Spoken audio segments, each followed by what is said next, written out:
Finalmente, presentaremos a nuestro tercer experto, el cual nos hablará desde una perspectiva neuropsicológica.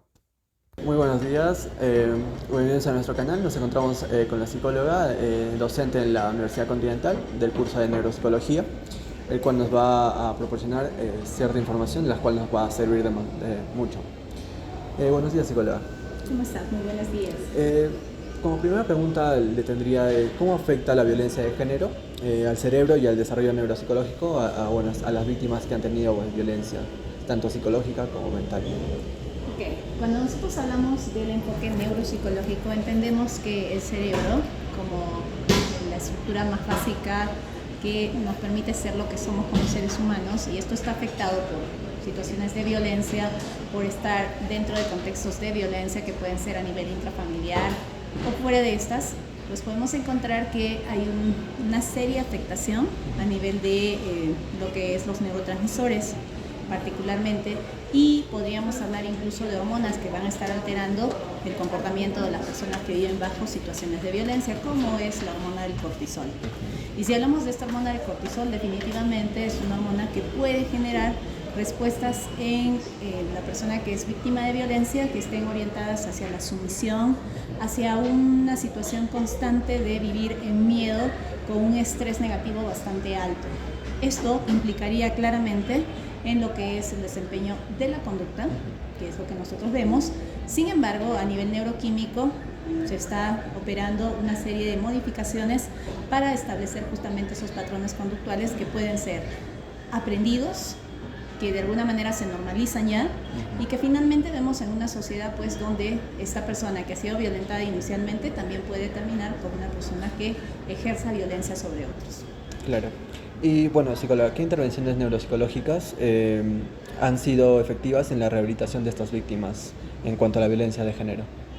Usualmente cuando hablamos de la intervención va a depender mucho si la intervención es individual o si es de repente más bien una intervención que vaya a ser trabajado a partir de intervenciones grupales en talleres. En estas he tenido más experiencias y sí, definitivamente se ha marcado un punto de partida para hacer la modificación en ese cerebro de los patrones aprendidos respecto a la violencia, y en estos se ha sostenido con la psicoeducación todo un proceso de modificación de rutas de conexiones neuronales que ahora van a generar nuevas conductas, pero ya desligadas de la violencia. Violencia, tanto, repito, si hablamos de esa violencia de género, no es solamente esa violencia que se ejerce entre la pareja, hablemos así, de la pareja heterosexual, sino también en general esa violencia que se puede ejercer de pronto de los progenitores hacia los hijos también, ¿no? Que es muy común y que en la sociedad se ve como algo normal, como algo regular, en la que incluso algunos pues, de repente no son especialistas en psicología, pero defienden mucho el hecho de una educación centrada en castigos físicos, que implica el hecho de ¿qué? El hecho de generar violencia y de la incorporación constante dentro de la normalización. Y entonces, psicólogo, ¿qué factores podrían, digamos, que a alguien ser más vulnerable a la violencia de género? Hablando neuropsicológicamente. Los factores predominantes tendrían que ser factores hereditarios, de hecho, porque hay una carga de hecho que se va adquiriendo por que se va adquiriendo por Sí, no. Por el río. Sí, sí. Ya se lo van a editar. ya solo se empieza a Solo, empieza de ajá. 3, 2, 1. Bueno, ¿no la pregunta? sí, la tercera pregunta, ¿no? Ya. 3, ya. ¿Qué factores, psicóloga, podrían predisponer a alguien a ser más vulnerable a la violencia de género? Dentro de los factores está la situación netamente aprendida, porque eso se va pasando de generación a generación, pero también hay patrones genéticos que se pueden ir incorporando dentro de esto. Hoy hablamos mucho de la genética, pero ya no centrada solamente en los patrones de transmitir información en el ADN que estén asociadas solamente a las estructuras neuroanatómicas, a las estructuras biológicas, sino también estamos hablando de la epigenética, donde hay patrones aprendidos que se pueden heredar a las siguientes generaciones, por un lado. Por otro lado, son patrones de normalización que se tienen en la sociedad y que obviamente estamos inmersos dentro de esto y lo vemos como que es algo regular, que incluso pueden decir, pues la tradición se va llevando de generación en generación y es así como educamos a los hijos. Y esto de género incluso podría empezar dentro de la misma casa, ¿no? Donde la mamá, por ejemplo, ejerce cierta diferencia entre las hijas y los hijos en los roles que van a asumir, por ejemplo. Claro. ¿Y cómo pueden los neuropsicólogos contribuir a la prevención de la violencia, en este caso hacia la mujer? Normalmente que si queremos nosotros poner un alto, pues esto requiere nuevas rutas de conexión neuronal en el ser humano, como bien te decía, y para ello se necesita una forma de educación.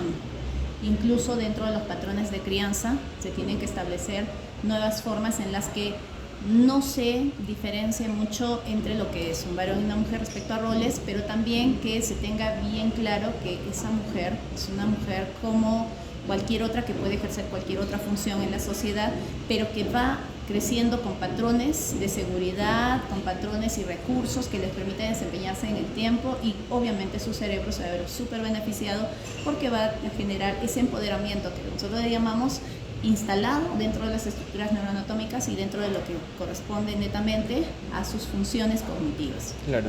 Y si ¿usted podría compartirnos algún caso de éxito en el tratamiento neuropsicológico en cuanto a la violencia de género?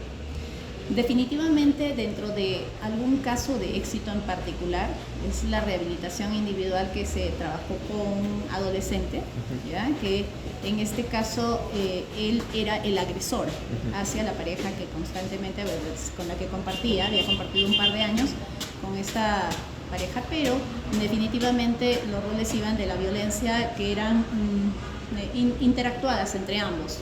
Al inicio normal, pero este chico había crecido dentro de un hogar de sumisión. Entonces la violencia no era para, más bien física ejercida de él para ella, sino de ella para él, ¿no? Entonces era muy normal que, por ejemplo, ella ejerciera incluso el control excesivo, ya en cuanto al celular, a las comunicaciones, y había una violencia de ese grupo, o sea, hablando de género, y no estamos hablando de que la persona violentada o la víctima haya sido, en este caso, la mujer, sino más bien el varón. Y cuando se hizo el trabajo, ¿sí? Se hizo tomar en cuenta claramente que los roles de ser víctima o de ser el agresor, definitivamente ambos roles son perjudiciales. Y progresivamente se fue trabajando dentro de las terapias todo el proceso de generar confianza en sí mismo, desde el autoconcepto, mejoró su autoestima.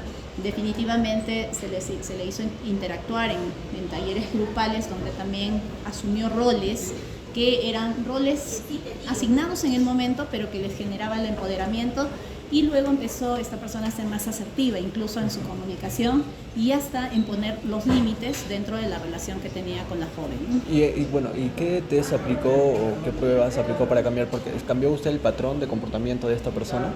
Claro, de inicio se hizo toda una evaluación psicológica que incluía la evaluación neuropsicológica, básicamente de las funciones cognitivas en ese momento en que era víctima de violencia.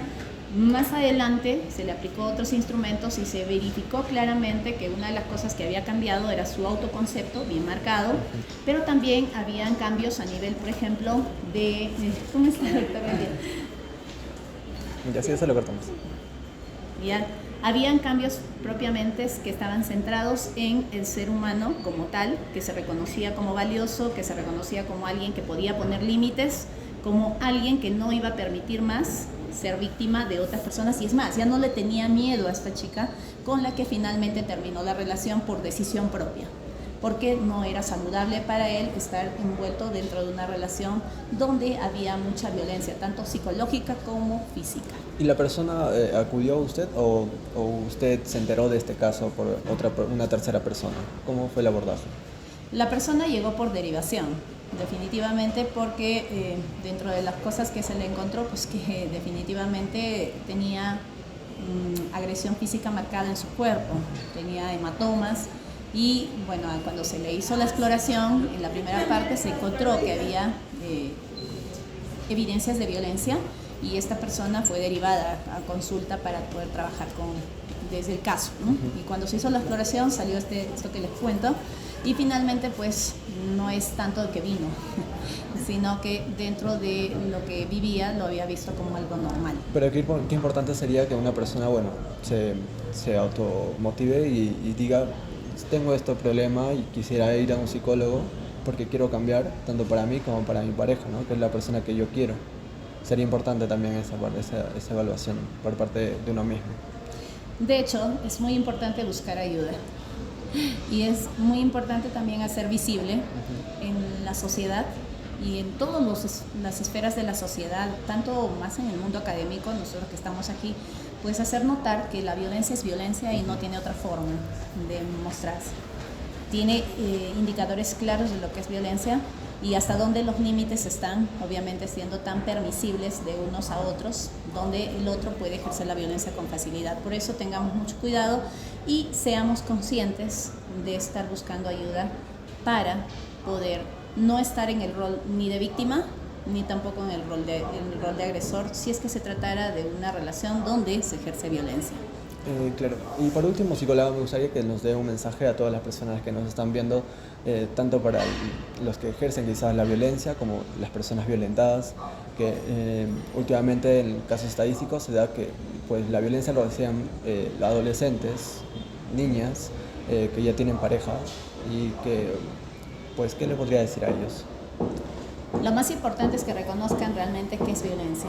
Tal vez, repito, es por normalización. Dentro de los patrones de crianza hayan visto eso como muy normal. El primer punto es reaprender qué cosa es violencia, cómo se ve la violencia y de qué maneras puede perjudicar. No solamente al ser humano desde el hecho de que pueda generarle algún tipo de daño físico, psicológico, sino que más allá esas rutas son aprendidas a nivel del cerebro y pueden, repito, pasarse de generación en generación como unas formas naturales de desempeño diario en la vida.